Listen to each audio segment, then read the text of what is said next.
보도 영상의 가치를 결정할 정도로 굉장히 중요한데 이렇게 수동적으로 입력이 되다 보니까 메타데이터가 사실 제한적입니다. 그래서 실제 지금까지도 현장에서 사용하는데 메타데이터로 솔트해서 영상을 찾더라도 실제 직접 봐야, 서칭해서 봐야 이 자료를 쓸 수 있겠다라고 판단하는, 그래서 이제 비효율적인, 그리고 그래서 또 CMS 활용도가 떨어지는 그런 문제가 있고요. 그래서 디지타이징을 고민하신다고 하면 이런 부분들이 굉장히 고민거리가 될 거라고 생각하고요. 이제 그러다 보니까 이제 어떤 분하고도 잠깐 얘기했었는데 요즘에 뭐 AI가 이슈가 되다 보니 AI를 통해서 메타데이터를 자동적으로 좀 추출해가지고 그걸 바로 활용을 해서 할 수 있는 애플리케이션이 있다. 뭐 애플리케이션이 있는 것 같습니다. 저희가 뭐 모르는 것 같은데 그 애플리케이션이 있는데 어떻게 적용할지 뭐 그런 부분들이 좀 있다면 도움이 되겠다라는 생각을 좀 했습니다. 다음은 아카이빙에 대한 건데요. 저희 뭐 말씀드린 대로 계열사 대부분이 아마 소니 광디스크를 사용하고 있는 걸로 알고 있고요. 뭐 제 주관적인 생각이지만 계열사 대부분 이 소니 솔루션을 사용했던 이유가 뭐 가장 쌌기 때문에 됐다고 저는 생각하고 있습니다. 항상 이게 이제 이런 부분들 투자하는 부분에 대해서 그러니까 수익 모델도 없는데 그리고 생산적이지도 않는데 이걸 해야 되느냐 항상 그런 벽에 부딪히는 게 현실이고, 그리고 현재 스탠드얼론으로 한 대에서 이제 운영하다 보니까 뭐 디스크가 다른 데 있으면 디스크를 뺐다 다시 넣어주고 사람이 직접 또 개입을 해야 되는 그런 부분들 굉장히 불편하고, 그래서 현업하시는 분들도 컴플레인이 굉장히 많습니다. 뭐 할 거면 제대로 하지 왜 이런 식으로 했냐 그런 뭐 컴플레인도 있고, 근데 이제 뭐 비용적인 부분이나 그런 것 때문에 사실 어려운 점이 있었습니다. 그리고 이거 아까도 얘기가 나왔지만 22년에 단종됐고 30년까지 이제 부품 디스크가 이제 공급된다고 하니 다른 계열사, 저희뿐만 아니라 다른 계열사들도 30년 이전에 다른 매체로 도입하는 게 필수적일 것 같습니다. 그래서 뭐 클라우드나 디스크 스토리지나 뭐 탭 라이브 뭐 옵션이 있을 것 같고, 오늘 자료를 보니까 뭐 클라우드에 좀 올려서 어떤 포탈에 웹사이트나 포탈에 이용해서 전 계열사가 그쪽에 아카이빙을 할 수 있는 그런 솔루션도 뭐 제안하는 것 같은데 많이 도움이 될 것 같습니다. 이 제목이 이것도 저 아카이브 또 이제 또 누가 할 것인가 이 부분이 또 문제가 되지 문제가 되고요. 저희 현재 아카이브 담당자는 별도로 없고 CMS 시스템 관리하시는 분 한 명이 아카이브까지 좀 담당하고 있고요. 이제 그러다 보니까 어떤 곳을 아카이브 할지 그런 정책 고민 없이 단순히 CMS에 등록된 자료를 일정 기간 지나면 담당자가 그냥 그 시스템상에서 보고 뭐 예를 들어서 1년이 지났다 CMS에 등록된지 그러면 그냥 아카이브 요청해가지고 아카이브 쪽으로 넘기는 그런 구조입니다. 그러다 보니까 또 콘텐츠에 대해서 깊은 고민 없이 그냥 기계적으로 아카이브를 하고 있는 그런 시스템입니다. 그래서 이 부분도 담당자 별도로 없다 보니까 그런 어려움이 좀 있습니다. 그리고 투자 재원 부족은 항상 뭐 문제가 되는 부분인데요.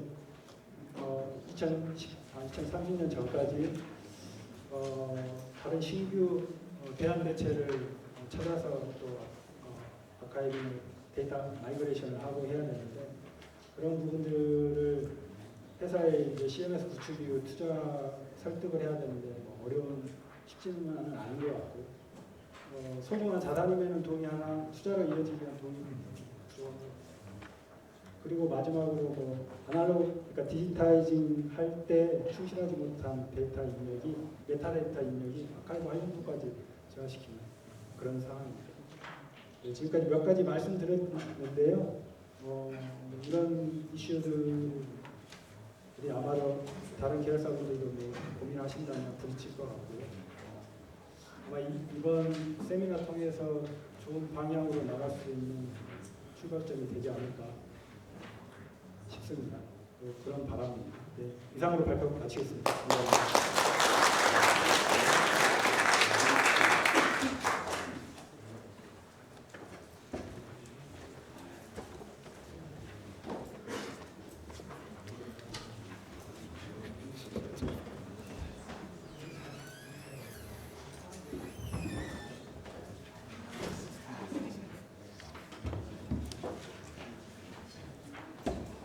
네, 반갑습니다. KTV 아카이브 팀의 개인 매니저를 맡고 있는 백주환입니다.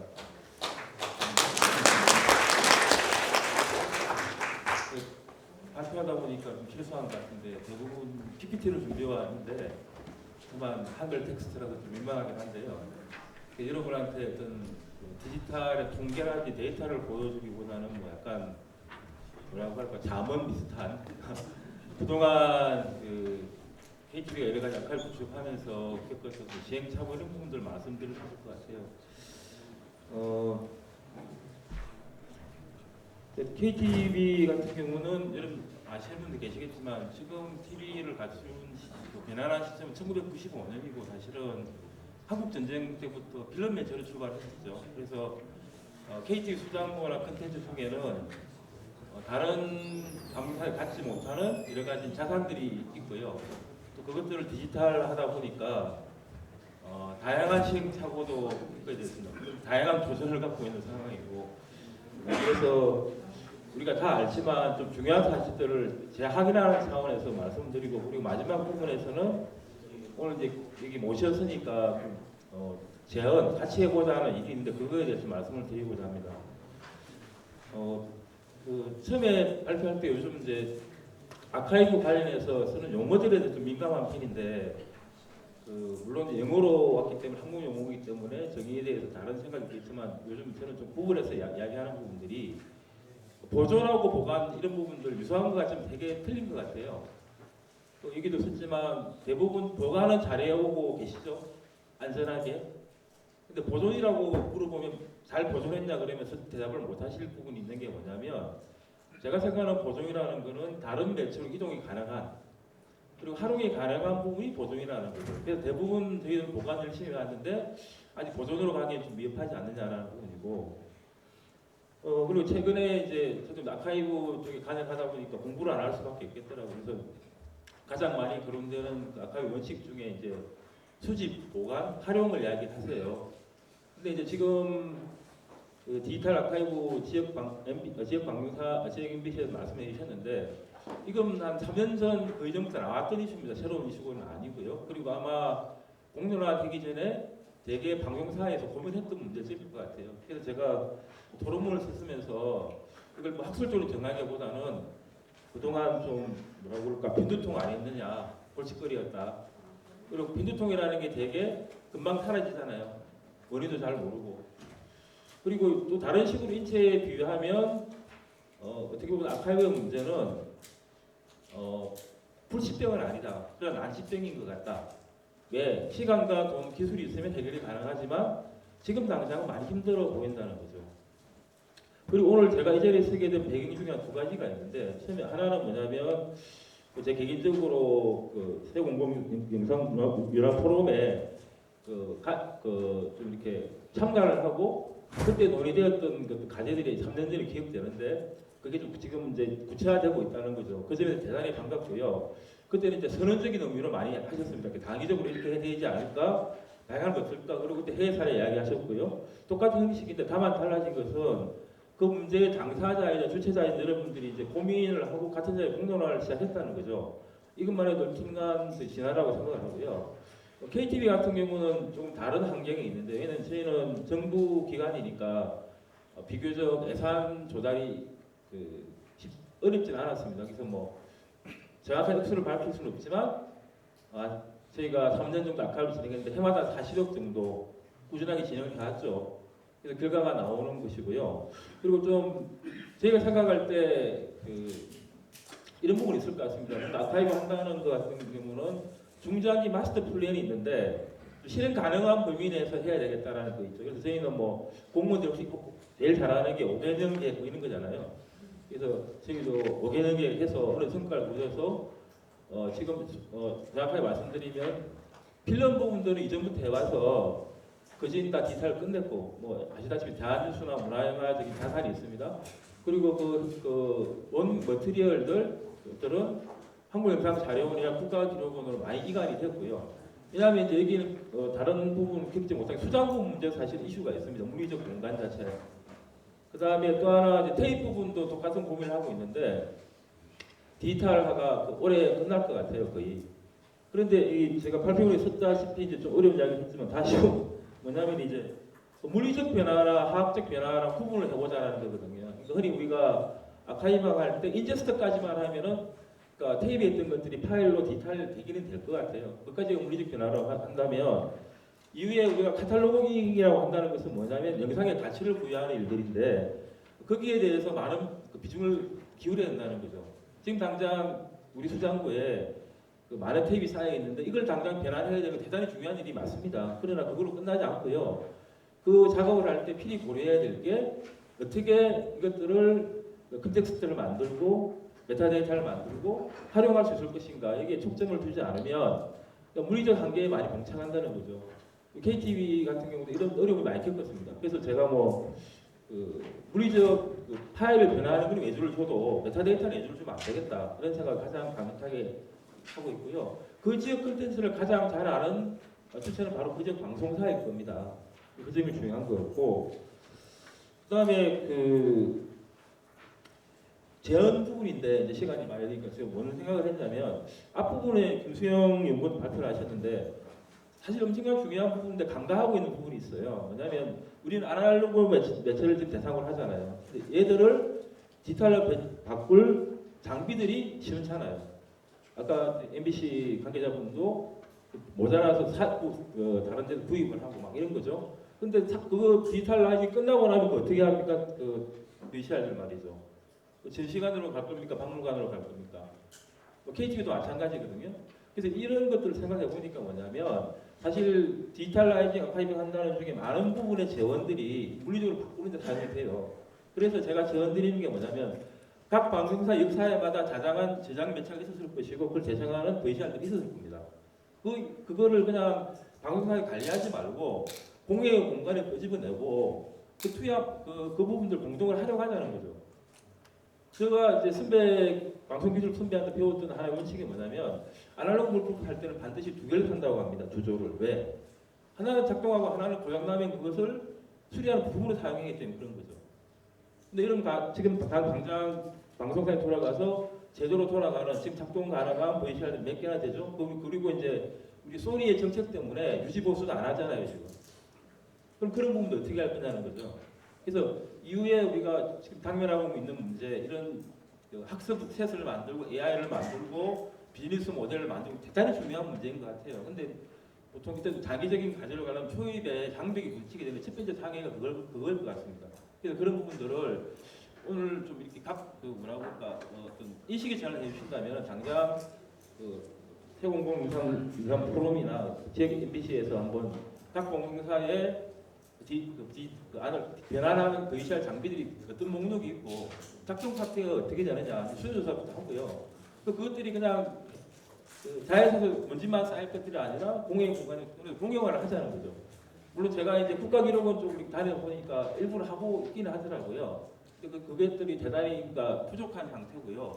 그다음에 지금 예를 들면 테이프를 디지털해야 될 양들이 얼마나 될지 모르겠는데 여러 가지 아이디어가 있죠. 뭐 서버를 구축하든지 새로운 기계가 나올 것 같지만 당분간은 어떤 그런 것들이 안 된다고 그러면 그것들을 수용할 외주사가 없을 것 같아요. 다양한 형식의 아시다시피 1인치 헬리컬도 나왔고 베타, 디지베타 얼마나 HD캠 나왔죠.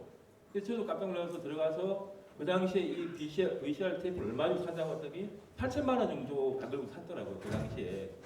근데 문제는 지금 8천만 원 정도 그 장비를 못 구한 데가 있다는 거잖아요.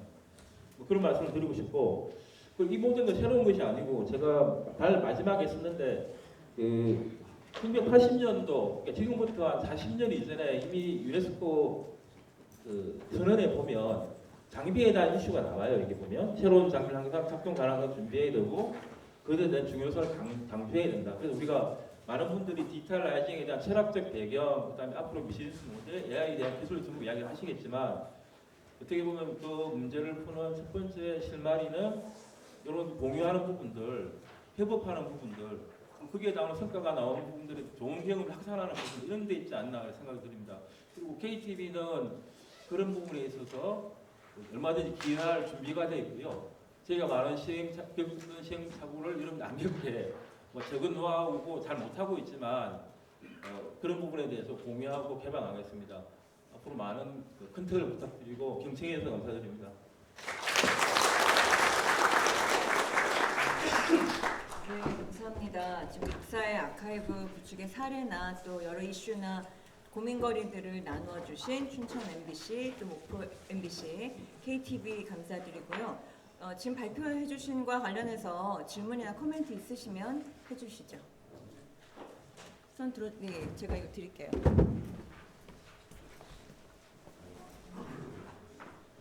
예, 대전 MBC에서 우수진인데요. 저희 같은 경우는 이제 보도 부분만 되고 이제 편성 시점만 남아 있는 상태인데 대전 MBC하고 목포 MBC 담당하시는 분들이 궁금한 게 보통 방송사에서는 이제 방송본이 있고 클립본이 있고 편집본이 있고 따로따로 있는 걸로 알고 있거든요. 근데 그 디지털을 하실 때 그걸 모두 다 하셨는지 하고 라디오 쪽 부분은 어떻게 되었는지 하고 테이프 매체가 저희 같은 경우는 유멘트까지 있거든요. 그런 경우는 어떻게 하셨는지 좀 듣고 싶습니다.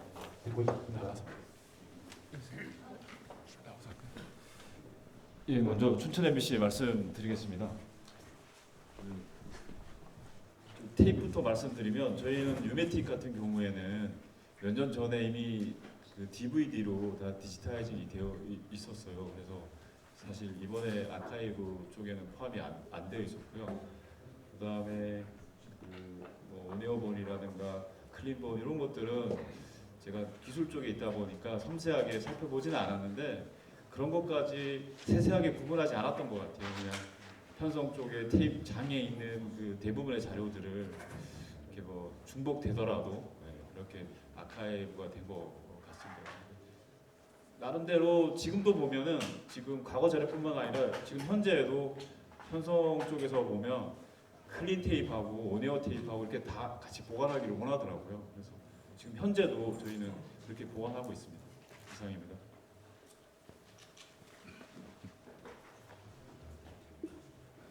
저 목포 MBC 영상 담당했던 초창기 영상 담당했던 고지필 부장입니다. 그때 당시에 저희는요 좀 그 춘천이나 대전 사례를 보고 시작을 했고 저희도 유메틱이 있었어요. 그 유메틱 같은 경우에는 그 소니에 의뢰를 해가지고 저희 임대한 장비가 아니라 외부 쪽으로 가져가고 했는데 내용들은 크게 서울 MBC 자료를 카피한 정도 80년대 이제 민주화운동 당시 그거 이제 귀중히 모셔라고 중요한 자료인 줄 알았는데 결국 카피해 보니까 이제 큰 자료는 아니었는데요. 그렇게 이제 유메틱은 처리를 했고요. 저희 중요한 거는 처음에 원칙과 기준을 정했었는데 제가 이제 타 부서로 간 와중에 일관되게 이제 디지타이징이 이제 콘텐츠를 정하지 않고 좀 흐트러졌거든요. 그래갖고 나중에 보니까 이제 3차 때는 되는 대로 기준이 아니라 무조건 디지타이징 하자 그래갖고 이제 들어갔고요. 결국은 이제 다 디지타이징이 됐는데 그 자료들이 어떻게 어느 상태에서 중요한지 이거 관련해서는 활용도는 좀 많이 떨어진 상태입니다. 그 정도 진행을 했습니다. 또 다른 질문 있으시면 해주세요.